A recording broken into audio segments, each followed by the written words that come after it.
Sekolah Sultan Alam Shah adalah sebuah sekolah berasrama penuh yang terletak di Putrajaya. Pada hari ini, kita dapat menyaksikan pengajaran dan pembelajaran geografi di bilik persada alam sekolah ini. Puan Masni Kamis, guru geografi, akan menunjukkan kaedah yang mudah untuk mengingati beberapa fakta penting di bawah tajuk pengaruh pergerakan bumi terhadap cuaca dan iklim. Peredaran bumi mengelilingi matahari mengakibatkan kejadian 4 musim dalam setahun, iaitu musim sejuk, musim bunga, musim panas dan musim luruh. Kejadian 4 musim dalam setahun hanya berlaku di kawasan zon iklim sederhana dunia di hemisfera utara dan hemisfera selatan.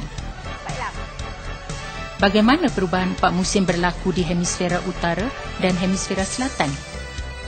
Puan Masni binti Kamis akan mengendalikan satu kaedah pengajaran dan pembelajaran ke arah peneguhan konsep kejadian 4 musim ini.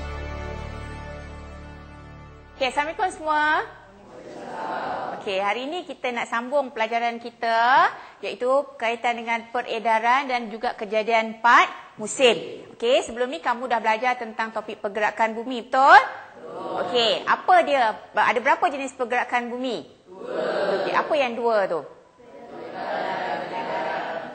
Peredaran dan mana nak sebut dulu selalunya? Putaran dan peredaran bumi. Okey, jadi hari ini cikgu cuma nak fokuskan kepada salah satu daripada kesan peredaran bumi, iaitu kejadian 4 musim. Jadi cuba kita tengok balik semula gambar rajah ni. Okey, bila awak nak mengingati gambar rajah ni, cikgu suka kalau awak bermula daripada gambar rajah, iaitu matahari berada tegak di garisan jadi. Sebab apa cikgu nak awak ingat daripada garisan jadi? Sebab awak dah pun diperkenalkan dengan satu kaedah mengingat garisan lintang yang mudah, iaitu jadi-jadis. Ingat kan? Okey, itu bermaksud kita Inggeriskan dia, jadi apostrophe S, jadi-jadis. Kita merentas kurikulum tu. Jadi tujuan dia ialah supaya awak mengingati bahawa jadi berada di hemisfera selatan. Sebab ini yang merupakan pelajar selalu lupa. Jadi cikgu nak awak bila mengingati topik ni, awak cuba ingatkan daripada garisan jadi. Di mana setiap tahun dalam kejadian 4 musim, dia melibatkan 4 tarikh yang mesti awak hafal dalam subjek geografi. Di mana kalau dalam subjek sejarah ada banyak tarikh yang awak kena hafal, tapi dalam subjek geografi ni cuma ada 4 je tarikh yang awak kena hafal. Dan dia berlaku setiap tahun. Sama ada awak sedarinya atau awak tak sedarinya, dia berlaku setiap tahun. Okey? Dan apa yang berlaku pada 22 Disember, matahari berada tegak di garisan jadi, kejadian yang berlaku iaitu solstice musim sejuk. Siapa yang lahir pada 22 Disember dalam kelas ni? Kawan awak dah bernasib baik. Dia dah ingat, dia dah sekurang-kurangnya mengingati satu daripada 4 tarikh ni. So every year bila dia celebrate dia punya birthday dia, hari jadi dia akan ingat bahawa, harap-harap dia ingatlah bahawa pada tarikh itu adalah merupakan solstice musim sejuk atau solstice musim dingin. Dua-dua tu boleh diterima. Dua-dua term itu boleh diterima. Jadi 22 Disember. 22 Disember adalah merupakan satu tarikh yang penting dalam subjek geografi yang awak perlu ingati. Sebelum tu saya nak ingatkan, hanya pada satu tarikh ni, pada tarikh ni sahaja yang kita kenali sebagai solstice musim sejuk. Kalau ambil tarikh lain, dia bukan solstice lagi dah. Kalau kata kita ambil 23 Disember, dia adalah musim sejuk. Dia bukan solstice lagi. So perkataan solstice hanya merujuk kepada tarikh 22 Disember. Okey, kemudian bumi akan berputar dan bumi juga akan beredar pada masa yang sama. Dan putaran dan peredaran ini mengambil masa selama berapa bulan? 12 bulan. 3 bulan dululah. 3 bulan sebelum dia sampai kepada satu lagi tarikh penting yang perlu diingati, iaitu pada tarikh yang ini. Iaitu 21 Mac. Setiap tahun pada 21 Mac, matahari berada tegak di garisan khatulistiwa. Oleh kerana dia berada kat tengah-tengah, maka seluruh dunia akan mengalami siang dan malam yang sama panjang pada tarikh tersebut. Okey, dan pada ketika ini hemisfera utara akan mengalami kejadian musim bunga. Jadi kalau kita belajar topik ini, awak cuba ingatkan hanya di hemisfera utara. Okey, hemisfera selatan adalah berlaku sebaliknya. Jadi kaedah mengingat, ingat hanya di hemisfera utara berdasarkan solstice. So bila awak ingat solstice dan juga equinox, itu adalah yang berlaku di hemisfera utara. So yang hemisfera selatan adalah yang sebaliknya. Okey, jadi bumi berputar lagi dan bumi beredar lagi. Berapa lama masa diambil? 3 bulan. So 3 bulan, kemudian sampai lagi pada satu tarikh iaitu dikenali sebagai 21 Jun. Kita tengok kat sini pula, putaran dan peredaran mengambil masa lebih kurang 3 bulan ni. Okey, matahari berada tegak di garisan sartan. Okey, matahari berada tegak di garisan sartan.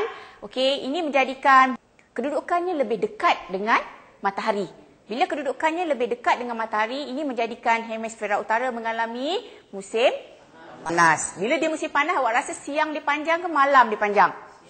Siangnya akan jadi lebih panjang berbanding dengan malam. Okey, dan sekali lagi bumi berputar dan bumi juga beredar dan sampai kepada satu lagi tarikh iaitu 23 September. Ini tarikh terakhir yang perlu awak ingati, 23 September matahari sekali lagi berada tegak di garisan khatulistiwa, dan bila matahari tegak di garisan khatulistiwa, sekali lagi kita jumpa perkataan equinox. So, perkataan equinox merujuk kepada matahari berada tegak di garisan khatulistiwa. Jadi, cikgu dah perkenalkan awak dengan perkataan solstice dan juga equinox. Jadi juga satu konsep penting yang awak mesti hafal dalam subjek geografi.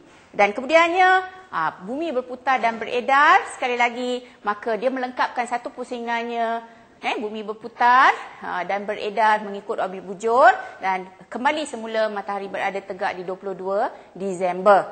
Okey, putaran dan peredaran itu melengkapkan satu pusingan yang kita kenali sebagai kejadian tahun. Jadi berlakunya kejadian tahun. Kemudian kalau ada tahun lompat iaitu bila ada tarikh 29 Februari dan kemudiannya iaitu kejadian 4 musim. Baik, sekarang ni ada 4 tarikh kan yang awak nak kena ingat. Jadi cikgu nak tutup yang ini. Cikgu nak minta Iskandar dengan Hafiz Hazim tolong alihkan benda ni. Okey, kita sekarang ni nak pergi kepada satu lagi bahagian. Macam mana nak mengingat?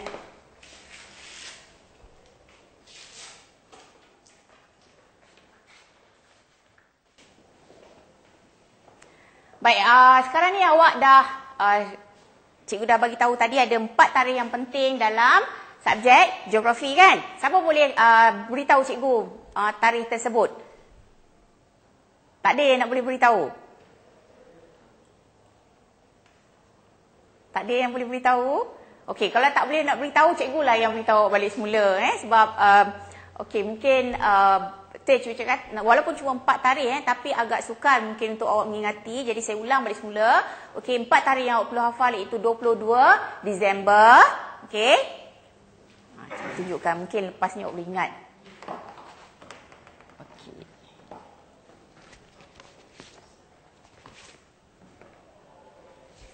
Nampak? 22 Disember. 21 ni Mac. Kemudian 21 Jun dan 23 ni 4 tarikh yang oleh kerana kamu susah sangat nak ingat, cikgu ni nak kena bagi awak nombor telefon cikgu lah, so that if you have any problems, kalau ada masalah awak boleh telefon cikgu. Okey, siapa nak ambil nombor telefon cikgu? Okey. Okey, nombor telefon cikgu ialah 2113. Okey, sebenarnya yang cikgu nak bagi tahu awak tu sebenarnya adalah merupakan cara untuk mengingati dengan lebih mudah berdasarkan angka. Kita ringkaskan angka yang ini dan kita jadikan dia lebih mudah untuk awak mengingati. Okey, cara cikgu dapatkan tadi macam mana? Siapa boleh beritahu saya macam mana cikgu dapat?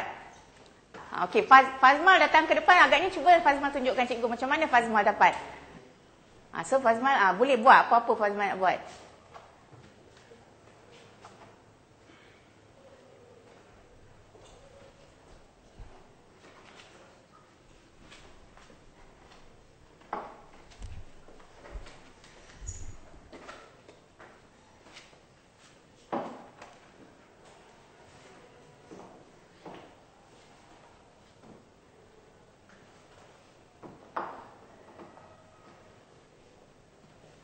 Betul yang lain? Betul.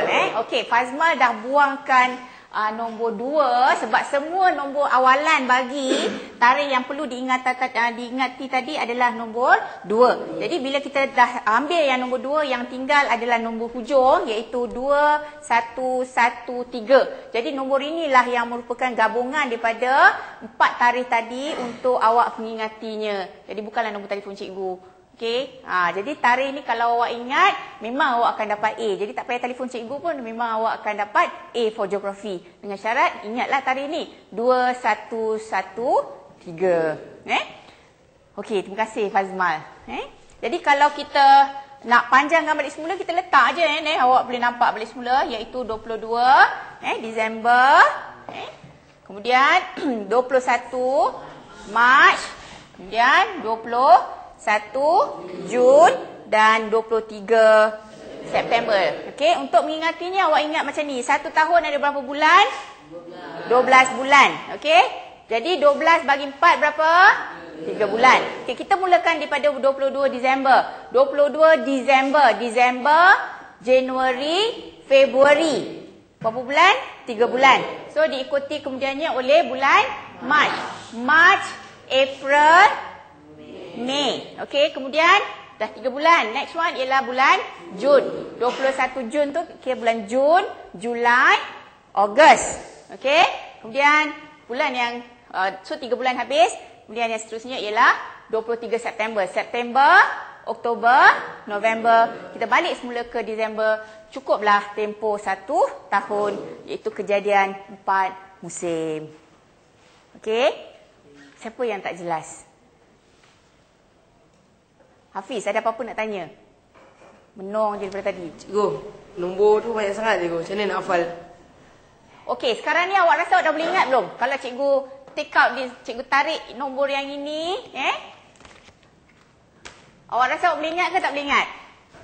Boleh ke?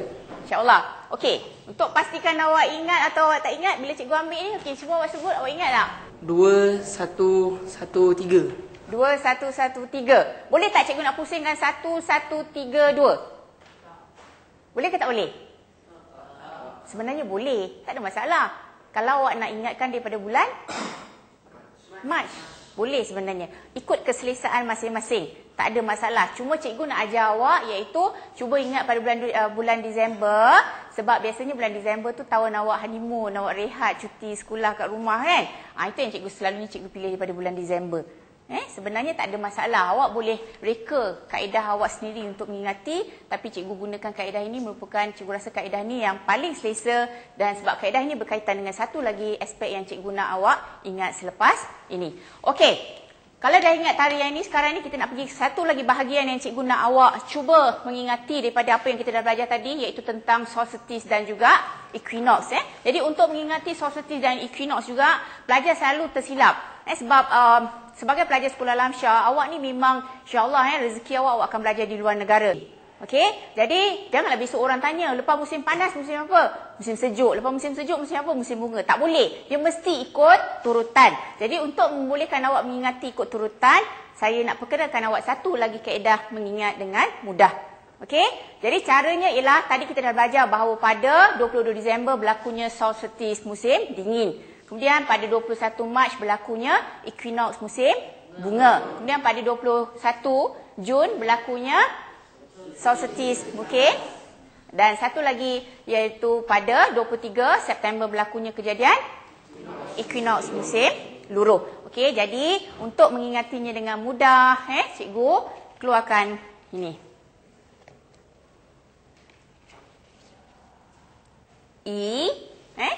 S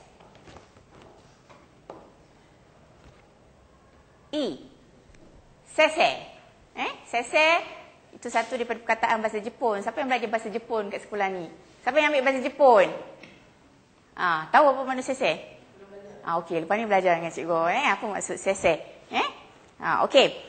Kemudian sebelum saya pergi kepada sese ni, saya nak recall back balik semula sebab benda ni adalah berkaitan. Saya nak awak ingat semula sebab ini berkaitan dengan tarikh yang kita ingati tadi. Okey, Iskandar. Saya panggil nama awak dulu. Okey, Iskandar, apa yang berlaku pada 21 Mac? Pada 21 Mac, berlakunya kejadian equinox musim bunga. Awak pasti? Equinox musim bunga. Betul? Hazim, betul ke Hazim? Betul. Okey. Jadi dekat situ Iskandar nampaknya dah boleh mengingati ataupun mengaitkan kejadian equinox dengan tarikh. So equinox ialah merujuk kepada E tadi, short form of ringkasan kepada equinox, saya ambil E, dan equinox berlaku pada 21 Mac pada setiap tahun. Okey, siapa boleh beritahu saya apa yang berlaku pada 22 Disember? Hasil. Pada 22 Disember berlakunya kejadian solstice musim sejuk yang berlaku di hemisfera selatan. Awak pasti? Pasti.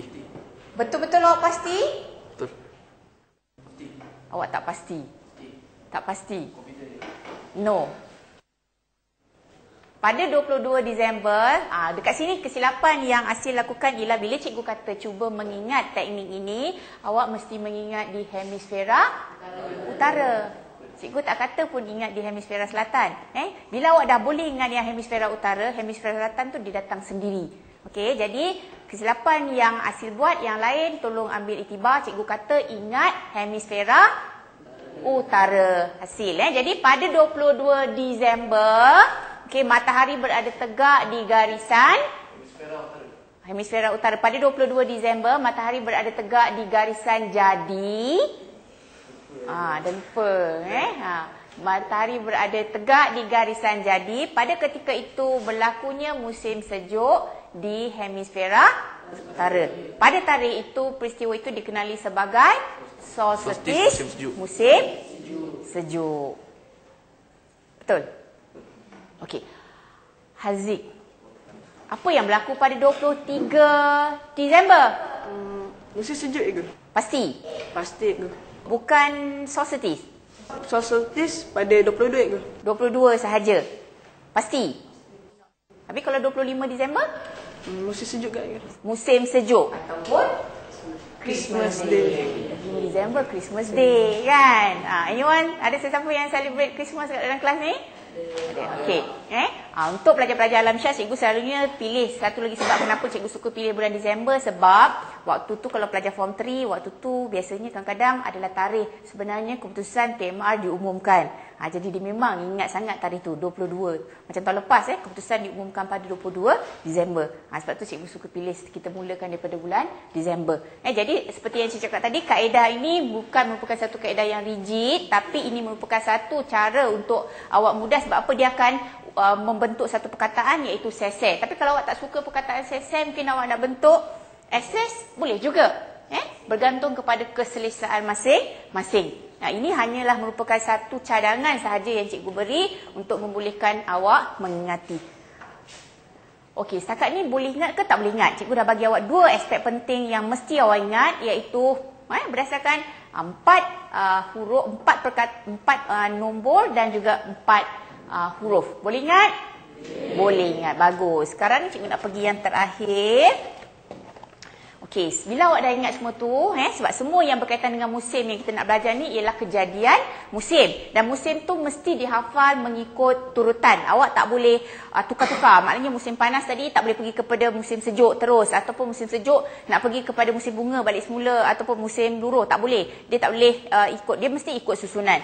Jadi tu, untuk itu cikgu dah pun merekakan satu cerita yang membolehkan awak mengingatinya dengan mudah. Saya tak nak bacakan untuk awak. Saya nak awak baca sendiri. Uji tes mata awak tu, nampak ke tak nampak? Okey, cuba baca. Ambil benih dari peti sejuk, benih ditanam jadi bunga, pokok mengeluarkan buah bila panas, buah yang masak akan luruh. Okey. Apa cerita, apa di sebalik cerita yang cikgu buat tu? Jadi cikgu dah letakkan ada warna merah. Merah ni adalah menunjukkan musim yang kita belajar, 4 musim. Okey, jadi musim sejuk, bunga, panas dan juga luruh. Dia telah cikgu susunkan mengikut turutan yang betul. Iaitu apabila kita mulakan dengan musim sejuk akan diikuti oleh musim bunga. Musim bunga akan diikuti oleh musim panas dan musim panas akan diikuti oleh musim luruh. Dan musim luruh akan kembali kepada musim sejuk. Semua ini adalah yang berlaku di hemisfera utara, juga berlaku di hemisfera selatan. Cuma apa yang awak perlu ingat bahawa dia terbalik saja. Kalau hemisfera utara sejuk, hemisfera selatan panas. Kalau hemisfera utara bunga, hemisfera selatan luruh. Kalau hemisfera utara panas, hemisfera selatan sejuk. Dan kalau hemisfera utara luruh, hemisfera selatan adalah bunga. Okey, cerita dia macam ni. Kalau awak hayati, ambil benih dari peti sejuk. Biji benih kalau kita simpan dekat luar, kadang-kadang kalau dia terkena air dia boleh bercambah. Tapi kalau kita simpan dalam peti sejuk tu, dia melambatkan proses, dia akan segar, dia tak boleh bercambah. Tapi awak campakkan dia dekat tanah, dia akan boleh bercambah. So dia akan biji benih ambil daripada peti sejuk. Saya nak stresskan perkataan sejuk kat situ. Kemudian benih ditanam jadi bunga. Dia start selalunya sebelum dia nak jadi apa-apa, dia jadi bunga dulu. Okey, kemudian daripada bunga tu dia akan menghasilkan apa? Pokok tu akan mengeluarkan buah. Bunga tu dia akan bertukar sebenarnya jadi buah bila panas. Ini awak belajar kaitkan dengan subjek sains awak, iaitu menerusi proses fotosintesis. Matahari keluarkan bila panas ada matahari, matahari akan menghasilkan pengeluaran makanan dan juga pembesaran pokok. Okey, menghasilkan buah bila panas, dan buah pula dia akan besar dan bila besar dia akan masak dan buah tu akan luruh. Luruh tu adalah gugur lah. Dan bila dah gugur kita buat apa? Kita makan. Kalau tak nak makan, kalau gugur tu banyak, awak boleh ambil, simpan dalam peti sejuk. Boleh tak ingat cerita ni? Okey, saya tutup. Okey, ini volunteer. Siapa nak cuba mengingati cerita ini? Rushdi. Ambil benih dari peti sejuk. Benih ditanam jadi bunga. Pokok mengeluarkan buah bila panas. Buah yang masak akan luruh. Buah yang luruh? Makan. Ataupun simpan balik semula dalam peti sejuk. Kalau semua orang boleh ingat macam yang Rushdi ingat, saya rasa sebenarnya misi saya hari ini komplit lah. 3 aspek ataupun 3 perkara penting yang selalunya dikatakan sukar oleh pelajar untuk topik ini boleh diingati dengan mudah. Dengan syarat awak menghayati, kemudian benda ni awak jadikan amalan, dan by the time awak masuk Dewan Peperiksaan nanti, benda ni ada kat ujung jari awak sahaja. So, saya ulang sekali lagi yang terakhir, iaitu 2113. Cara nak ingat dia, ingat Cikgu Mas ni punya nombor telefon. Walaupun itu bukan nombor telefon saya, tapi saya percaya ayat itu akan membantu awak mengingati. 2113. Kemudian sese, saya dah tanya tadi untuk bahasa Jepun. Sese itu perkataan yang salah satu daripada perkataan bahasa Jepun. Cuba cari daripada cikgu bahasa Jepun awak. Dan yang terakhir sekali, berdasarkan cerita ini, awak selalu diceritakan oleh mak ayah awak sebelum tidur. Ini juga merupakan satu teknik membolehkan awak mengingatinya dengan mudah. Mungkin sebelum masa dekat Padang nanti, sama-sama nak pergi turun Padang atau nak dewan makan, awak boleh bercerita sesama awak. Bukalah cerita ni. Mungkin hari ni awak rasa macam awak main-main, tapi sebenarnya bila awak masuk dalam dewan peperiksaan, benda tu akan datang semula kepada dalam minda awak dengan begitu jelas sekali. Okey, sebelum saya akhirkan, ada apa-apa pertanyaan? Okey, kalau tak ada, saya andaikan awak faham apa yang saya ajar hari ini. Terima kasih. Demikianlah tadi cara-cara yang boleh digunakan untuk mengingati kejadian dan tari-tari penting 4 musim.